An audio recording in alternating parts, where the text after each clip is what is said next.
ध्येय टीवी के daily MCQ कार्यक्रम में आप सबका स्वागत है। इस कार्यक्रम में हम आईएएस, पीसीएस और अन्य प्रतियोगी परीक्षाओं के बहुविकल्पीय प्रश्नों पर चर्चा करते हैं। तो आइए शुरू करते हैं आज का पहला सवाल। हाल ही में निम्नलिखित में से किस केंद्र शासित प्रदेश को जिला स्तर पर सुशासन सूचकांक रखने वाला देश का पहला केंद्र शासित प्रदेश बनाने का निर्णय लिया गया है? आपके ऑप्शंस हैं ए अंडमान निकोबार द्वीप समूह, बी लक्षद्वीप, सी राष्ट्रीय राजधानी क्षेत्र दिल्ली या फिर डी जम्मू एंड कश्मीर। इसका उत्तर है डी यानी जम्मू एंड कश्मीर। जम्मू और कश्मीर को जिला स्तर पर सुशासन सूचकांक रखने वाला देश का पहला केंद्र शासित प्रदेश बनाने का निर्णय लिया गया है। जिला सुशासन सूचकांक यानी डीजीजीआई 25 दिसंबर 2021 को प्रारंभ किए गए सुशासन सूचकांक 2021 पर आधारित है। जम्मू कश्मीर का डिस्ट्रिक्ट गुड गवर्नेंस इंडेक्स यानी डीजीजीआई 10 सेक्टरों में वितरित किए गए 58 संकेतकों यानी इंडिकेटर्स के साथ साथ जम्मू कश्मीर के जिलों में शासन की स्थिति का आकलन करने की पहल है। केंद्र जम्मू कश्मीर में जिला सुशासन सूचकांक स्थापित करेगा और प्रशासनिक सुधार तथा लोक शिकायत विभाग केंद्र शासित प्रदेश की सरकार के सहयोग से इस कार्य को पूरा करेगा। Centre for good governance Hyderabad के तकनीकी सहयोग से प्रस्तावित सूचकांक की रूपरेखा को अंतिम रूप दिया गया है। डीजीजीआई फ्रेमवर्क में विकास के विभिन्न पहलुओं से लिए गए 58 संकेतक हैं और जिला प्रशासन को सभी 10 क्षेत्रों जैसे कि कृषि और संबद्ध क्षेत्र, वाणिज्य और उद्योग, मानव संसाधन विकास, सार्वजनिक स्वास्थ्य, सार्वजनिक बुनियादी ढांचे और उपयोगिताओं, आर्थिक शासन, कल्याण और विकास, सार्वजनिक सुरक्षा और न्यायपालिका तथा नागरिक केंद्रित शासन में वितरित किया गया है। अब बात करते हैं दूसरे सवाल की। हाल ही में अमेरिका ने अमेरिका अफ्रीका ट्रेड एग्रीमेंट से जिन देशों को बाहर निकाला है उसमें से निम्नलिखित में से कौन शामिल नहीं है? ऑप्शंस हैं ए माली, बी गिनी, सी इथोपिया या फिर डी सोमालिया। इसका उत्तर है डी यानी सोमालिया। हाल ही में अमेरिका ने अमेरिकी अफ्रीकी ट्रेड एग्रीमेंट से जिन 3 अफ्रीकी देशों को बाहर कर दिया है उनमें शामिल हैं माली, गिनी और इथोपिया। इन तीनों देशों को the African growth and opportunity act के व्यापार वरीयता कार्यक्रम यानी ट्रेड प्रेफरेंस प्रोग्राम से बाहर कर दिया गया है। इस एक्ट को अमेरिका में वर्ष 2000 में लाया गया था जब बिल क्लिंटन अमेरिका के राष्ट्रपति थे। इस एक्ट के सिद्धांतों के उल्लंघन के आरोप में अब अमेरिका ने इन तीनों अफ्रीकी देशों को इस प्रोग्राम की सूची से बाहर कर दिया है। 2020 में 38 देश अमेरिका के इस ट्रेड प्रोग्राम के तहत शामिल थे। इस प्रोग्राम के तहत दूसरे देशों को अमेरिका से आयात करों या शुल्कों में छूट मिलती है। बदले में राष्ट्रों को मानवाधिकार संरक्षण, गुड गवर्नेंस और कामगारों की सुरक्षा के प्रति अपनी प्रतिबद्धता प्रदर्शित करने की अपेक्षा अमेरिका द्वारा की जाती है। अब बात करते हैं तीसरे सवाल की। निम्नलिखित कथनों पर विचार कीजिए।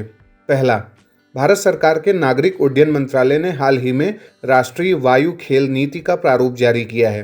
दूसरा ऑप्शन, इसका विजन 2025 तक भारत को शीर्ष वायु खेल देशों में से एक बनाना है। उपरोक्त में से कौन से कथन सत्य हैं? ए केवल एक, बी केवल दो, सी एक और दो दोनों या फिर डी न तो एक न ही दो। इसका उत्तर है ए यानी केवल पहला कथन सत्य है, पहला जो स्टेटमेंट है। व्याख्या देखते हैं। राष्ट्रीय वायु खेल नीति के प्रारूप को केंद्र सरकार द्वारा हाल ही में जारी किया गया है। राष्ट्रीय वायु खेल नीति 2022 में aerobatics, aero modelling, amateur built और प्रायोगिक विमानन, ballooning, drone, gliding, hang gliding, paragliding, microlighting और पैरोमोटरिंग, स्काई डाइविंग और विंटेज विमान जैसे खेल शामिल हैं। इसका विजन 2030 तक न कि 2025 तक भारत को शीर्ष वायु खेल देशों में से एक बनाना है। इस मिशन का उद्देश्य भारत में एक सुरक्षित, किफ़ायती, सुलभ, सुखद और टिकाऊ वायु खेल पारितंत्र प्रदान करना है।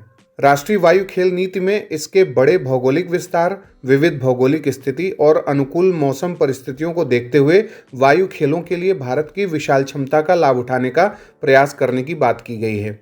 Air sports federation of India को इसका सर्वोच्च शासी निकाय यानी रेगुलेटिंग बॉडी बनाया गया है।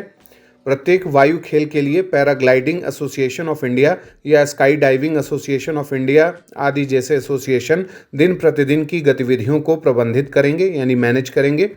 फेडरेशन एरोनॉटिक इंटरनेशनल यानी FAI, जिसका मुख्यालय स्विट्जरलैंड के लुसाने में है, वायु खेलों के लिए एक ग्लोबली रेगुलेटरी बॉडी है, यानी एक विश्व शासी निकाय है और भारत में सभी प्रतियोगिताएं FAI द्वारा निर्धारित दिशा निर्देशों के अनुसार आयोजित की जाएंगी। अब बात करते हैं चौथे सवाल की। यूनाइटेड नेशंस कॉरेस्पॉन्डेंट्स एसोसिएशन का advocate of the year 2021 award निम्नलिखित में से किसे दिया गया है? Option A Dushyant Dave, B Gita Gopinath, C Padma Lakshmi या फिर डी KTS तुलसी। इसका उत्तर है सी।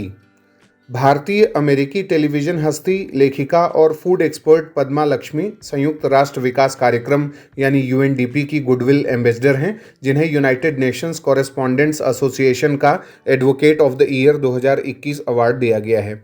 UNCA यानी यूनाइटेड नेशंस कॉरेस्पॉन्डेंट्स एसोसिएशन एक नॉट प्रॉफिट ऑर्गेनाइजेशन यानी गैर लाभकारी संगठन है, जिसके गठन का मकसद उत्कृष्ट पत्रकारिता के क्षेत्र में लोगों को सम्मानित कर पत्रकारिता की गुणवत्ता को प्रोत्साहन देना है। अब बात करते हैं आज के पांचवें और अंतिम सवाल की। पांडु बंदरगाह जो हाल में सुर्खियों में है, किस राज्य में स्थित है? ए अरुणाचल प्रदेश, बी असम, सी गुजरात या फिर डी त्रिपुरा। इसका उत्तर है बी यानी असम। अब देखते हैं कि ये न्यूज़ में क्यों है। हाल ही में केंद्रीय पत्तन, पोत परिवहन और जलमार्ग तथा आयुष मंत्रालय द्वारा घोषणा की गई है कि हल्दिया आंतरिक जलमार्ग बंदरगाह के लिए कॉन्ट्रैक्ट दिया जा चुका है और हल्दिया जेटी जल्द ही शुरू की जाएगी और इस रास्ते से आयात निर्यात और आंतरिक माल का आवागमन असम के गुवाहाटी के पांडु बंदरगाह के लिए चालू हो जाएगा। यानी पांडु बंदरगाह असम के गुवाहाटी में स्थित है और इस तरह राष्ट्रीय जलमार्ग 2 के जरिए पूर्वोत्तर क्षेत्र कोलकाता से जुड़ जाएगा।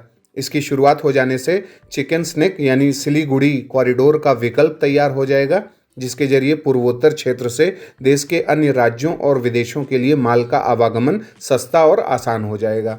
तो ये था आज का हमारा डेली MCQ कार्यक्रम। आपके 5 में से कितने सवाल सही हुए, कितने गलत हुए, आप हमें कमेंट बॉक्स में बताएं। अगले MCQ के साथ जल्द ही हाजिर होंगे। इजाज़त दीजिए, नमस्कार।